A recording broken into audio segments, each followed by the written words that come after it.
Chers amis, voyons ensemble aujourd'hui la lecture rapide des articles scientifiques.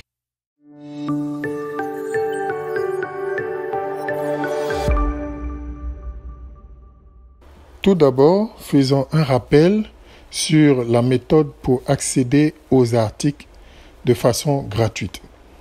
Ici, nous avons un article qui est payant, que vous voyez ici sur Springer. Et cet article-là fait partie d'un chapitre d'un livre. Donc, ce que nous allons faire, nous allons essayer dans un premier temps de chercher sur Google Scholar pour voir, en cliquant sur les versions, s'il est possible d'avoir une version PDF gratuite. Cette méthode s'avère infructueuse et ce que nous allons faire maintenant, c'est d'obtenir le DOI ou l'indicatif PubMed pour ce cas. Donc, voici l'indicatif PubMed de cet article que nous allons copier et nous rendre sur le site Sci-Hub, coller et cliquer sur Ouvrir. Ceci va nous permettre donc d'avoir accès à cet article. Vous pouvez ainsi lire et sauvegarder l'article. Sur cet autre exemple, il s'agit d'un article dans Journal of Neurosurgery. C'est un article que vous voyez qui est payant. Et ce que nous allons faire, nous allons copier le lien DOI, le coller dans Sci-Hub et l'ouvrir. Une fois que nous avons l'accès à l'article, nous pouvons le lire en ligne ou le sauvegarder sur notre ordinateur. Et voici maintenant l'article disponible sur notre ordinateur.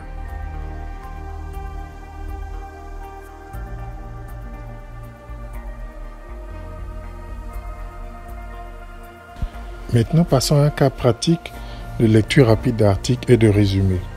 Dans un premier temps, je sélectionne le titre, ensuite le nom de l'auteur et l'année de publication. Dans ce cas d'espèce, il s'agissait d'une série qui a été réalisée, je pense, sur 8 patients. Donc, je tape série sur 8 patients qui ont été opérés par abord unilatéral. Donc, j'explique un peu le contexte. C'est une étude sur un certain nombre de patients. Comme c'est des patients, il faut qu'il y ait des caractéristiques. Donc, je vais aller chercher l'âge de ces patients. Je vais chercher également la localisation de ces anévrismes. Et là, j'ai regardé, j'ai vu par exemple que, eh bien, il a été mentionné que ces patients-là avaient été opérés à succès et qu'il n'y a pas eu de décès, comme vous le voyez illustré ici. Donc, je mets, il n'y a pas eu de décès.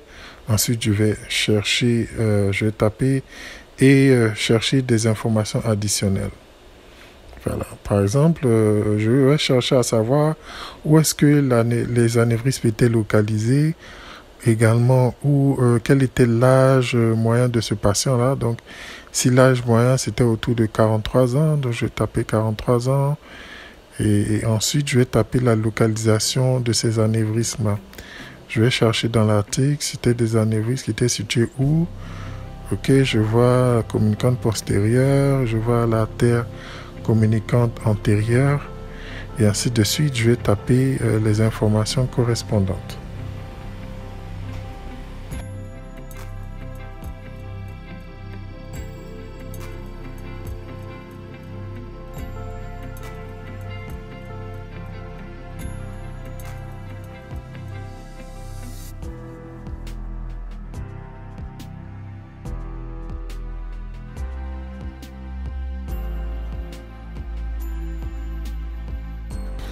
Par curiosité également, je vais regarder la structure de sa discussion, de quoi est-ce qu'il a parlé.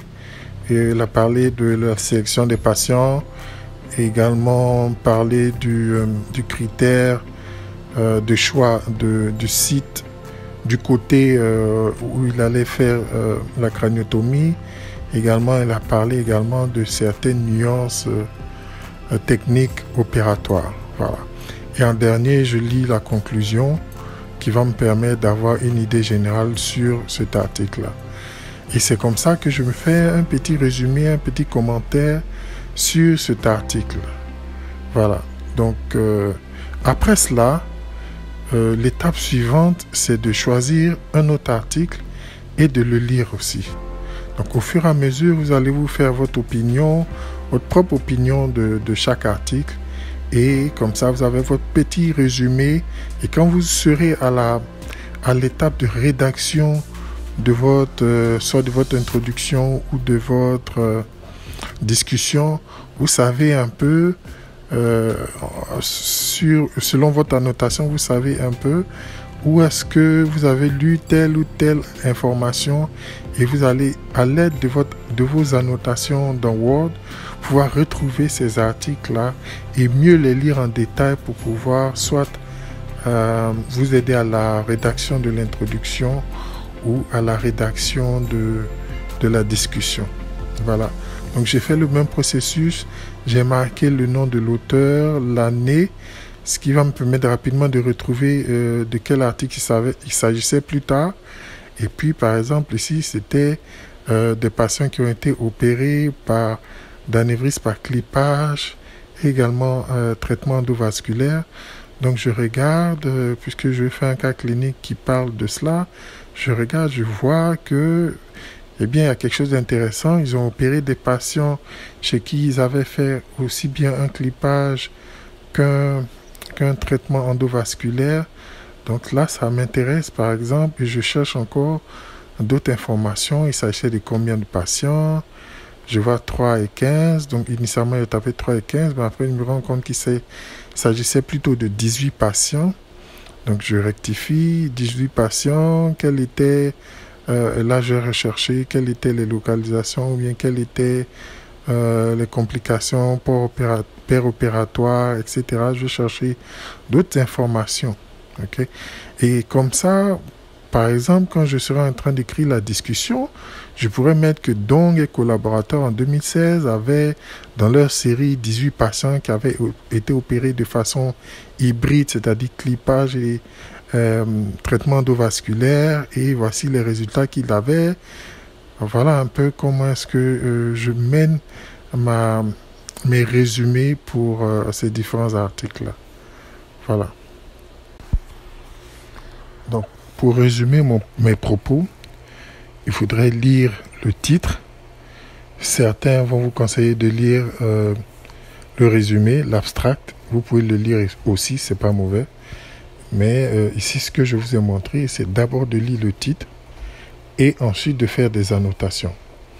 Et pour ces annotations, vous donnez comme objectif de faire environ 5 à 6 phrases pour résumer ce dont parle l'article. Et pour cela, vous allez dans les résultats. Ensuite, vous regardez rapidement la conclusion. Et quelquefois, en fonction de votre curiosité, vous pouvez regarder également la discussion. Voilà, c'était tout pour aujourd'hui. Merci de votre attention et n'hésitez pas si vous avez des questions, des commentaires. Et d'ici là, on se retrouve la prochaine fois pour un tutoriel sur l'organisation des articles dans EndNote. Merci.